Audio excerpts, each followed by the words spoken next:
दोस्तों, स्वागत है आपका हमारे चैनल पर। राजेश अपनी भाभी से बहुत प्यार करने लगा था। वह अपनी भाभी को कभी निराश नहीं होने देता था।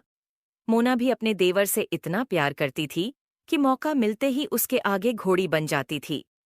राजेश भी उसे फुल मजा देने के लिए अपनी पूरी ताकत झोंक देता था। एक दिन राजेश ने मोना से बोला, भाभी जी, अब मैं बंद कमरे में कर कर के बोर हो चुका हूँ। चलो आज जंगल में जाते हैं। वहां पर हम खुली जगह पर करेंगे ताकि मैं आपको और भी ज्यादा मजे दे सकूं। भाभी मान गई और राजेश ने मोना को पास के जंगल में ले गया और जाते ही मोना ने बोला, देवर जी जल्दी करो, नहीं तो यहाँ कोई देख लेगा। तभी राजेश ने अपनी जेब से चाकू निकाला और मोना को चाकू मार दिया।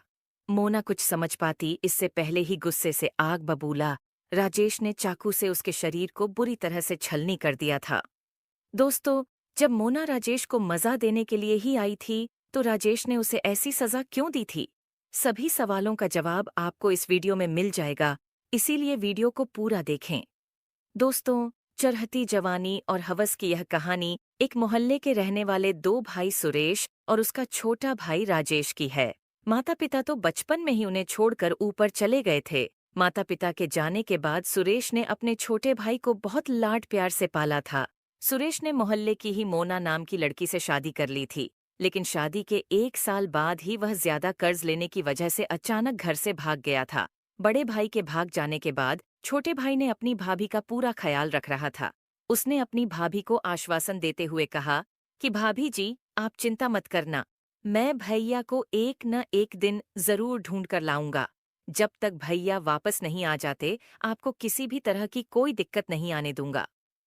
जिम्मेदारी सर पर लेने के बाद राजेश बेचारा मोहल्ले में ही मजदूरी का काम करने लगा था।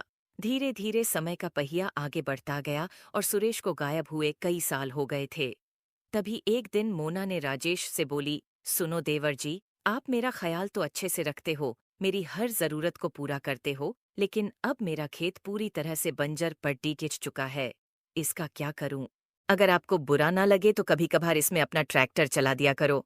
ऊपर वाले ने पेट दिया है तो भूख लगेगी ही। इस बात को राजेश अच्छी तरह से जानता था। उसने रोज रात को मोना की जरूरत को पूरा करने लगा था। लेकिन उस दिन राजेश के पैरों तले जमीन खिसक गई। जब उसे पता चला कि उसके काम पर जाते ही मोना पड़ोस में रहने वाले एक अंकल को अपने घर बुलाती है और उसके साथ भी बिस्तर गर्म करती है। जब राजेश ने मोना से इस बारे में पूछा तो वह बात को घुमाने की कोशिश करने लगी। लेकिन जब राजेश ने गुस्से में आकर मोना के साथ मारपीट करने लगा तो मोना को भी गुस्सा आ गया। वह गुस्से में राजेश से बोली, मैं उस अंकल से करवाती हूँ तो इसमें क्या हुआ? तुमको भी तो रात भर मजा देती हूँ।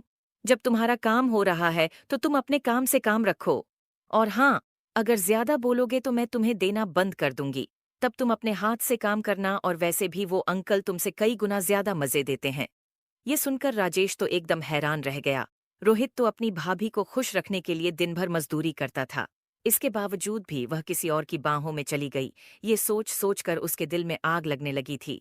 उसने मोना को कई बार उस अंकल से दूर रहने को कहा, लेकिन लाख मना करने के बावजूद भी जब मोना उस अंकल की सर्विस कंटिन्यू लेती रही तो राजेश को उससे नफरत होने लगी थी।